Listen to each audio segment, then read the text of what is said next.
What do you do with a luxury sport utility vehicle? Drive it to the mall? No way. You take it to the dirt and sand of Death Valley.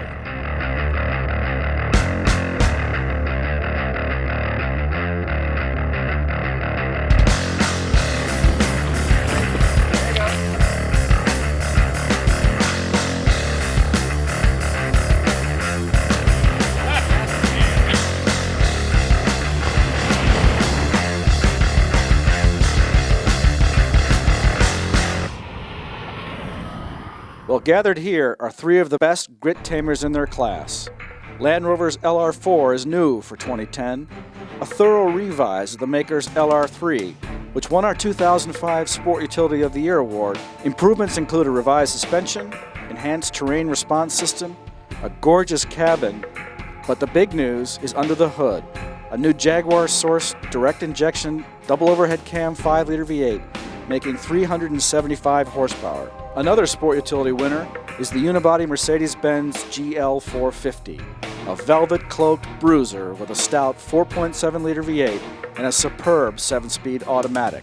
Rounding out our trio is the Lexus GX460. Sharing its updated platform with the new Toyota 4Runner, the GX remains a body-on-frame workhorse with fresh styling, a handsome new interior, an electronically controlled transfer case, and, most significant, a version of the 4.6-liter V8 that romps in the Toyota Tundra pickup. We judge these leather-lined tanks primarily on how they fared through Death Valley, hundreds of miles from such hedonistic diversions as Starbucks, Wi-Fi, and the Olive Garden. If you're after something to take your 10-year-old daughter to her harp stringing lessons, this Comparo likely won't serve you well. If you're looking for the dirty truth, though, watch on.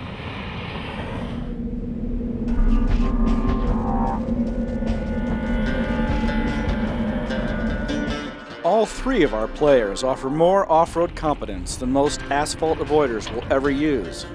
But among this mil-spec group, the Big Benz is the least armed for battle. Crucially, unlike the Rover and the Lexus, the GL450 lacks a low-range transfer case. That makes it more demanding than the other two through our rock crawling drills. With no transfer case and gearing designed for strip malls rather than abandoned strip mines, this one took considerably more effort to pilot through the crags. While the big V8 is plenty strong, 335 horsepower and 339 pound-feet of torque, the lack of low-range torque multiplication limits extreme maneuvering, such as thrashing your way out of heavy muck or tackling steep canyon obstructions. Dial back to scud running at 8/10 or less though, and the GL shines. The GL makes marvelous use of its airmatic spring suspension. A flick of a switch raises ground clearance to 10.9 inches. The suspension offers sport and comfort modes, and there's auto load leveling. It's the sportiest, most car-like chassis here. So why the third place rating? Two big hurts: the mild-rated off-road hardware and a crushing sticker price.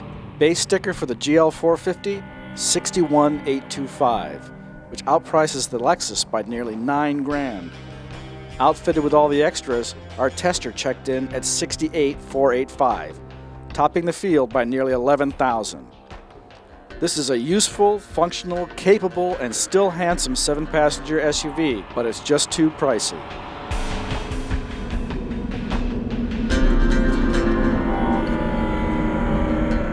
Wait a minute. Isn't this the vehicle that Lab Coat magazine dubbed a don't buy? What's the evil Lexus doing here anyway? Well, here's our take. During on-road drives and track tests, we observed that the GX's stability control system does indeed feel looser than many we've tried. It's actually surprisingly sporty. That said, we were driving way harder than any SUV pilot would ever attempt. And even so, the GX never felt scary or unsafe. Underneath its tailored skin, the GX is a bona fide desert warrior. Put it in 4-low, drop it into first gear, and you just essentially modulate the brakes while the GX idles its way up and over rocks and ledges. In addition to low range, the GX offers such Swiss Army knife functionality as downhill assist control, crawl control, hill start assist, and hydraulic kinetic dynamic suspension that, off-road, frees up the anti-roll bars so the opposite wheels can move more independently. You could take this rig almost anywhere.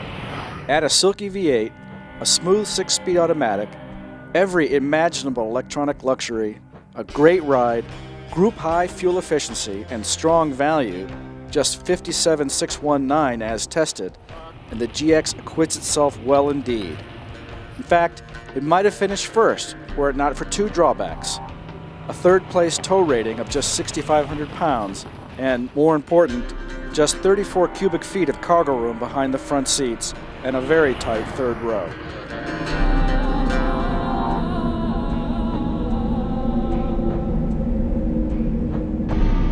This one was an easy call. If you're taking the tribe cross-country, and maybe even if you're heading off-road, the Land Rover LR4 tackles every mission parameter with ease. Room? Well, it's the biggest here, with more than 90 cubic feet behind the rear seats, and a third row genuinely comfortable for adults. Towing? Top rating, 7,716 pounds. Off-road prowess? Easily the best. With up to 12 inches of ground clearance with the air springs raised, the latest edition of Land Rover's terrain response system, and chassis performance for any condition, driving this thing off-road is as easy as twirling the terrain response dial.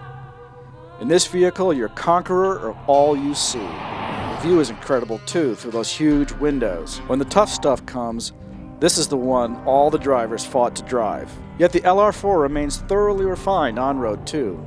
It's got brilliant steering, plenty of feel and feedback, and a great ride. Now the LR4 isn't flawless. The nav menus are slow, and the screen washes out in sunlight. Also, that center stack is pretty fussy with buttons. And it is undeniably tall and heavy, with a group low 1217 City Highway EPA fuel economy rating. Once you drive the LR4 though, you won't care. From the off-road prowess, utilitarian 7-passenger interior, split folding tailgate, and the gorgeous leather and wood cabin, the LR4 is for discerning, adventurous pros who want to go anywhere, anytime, whether hitting the trail or the town.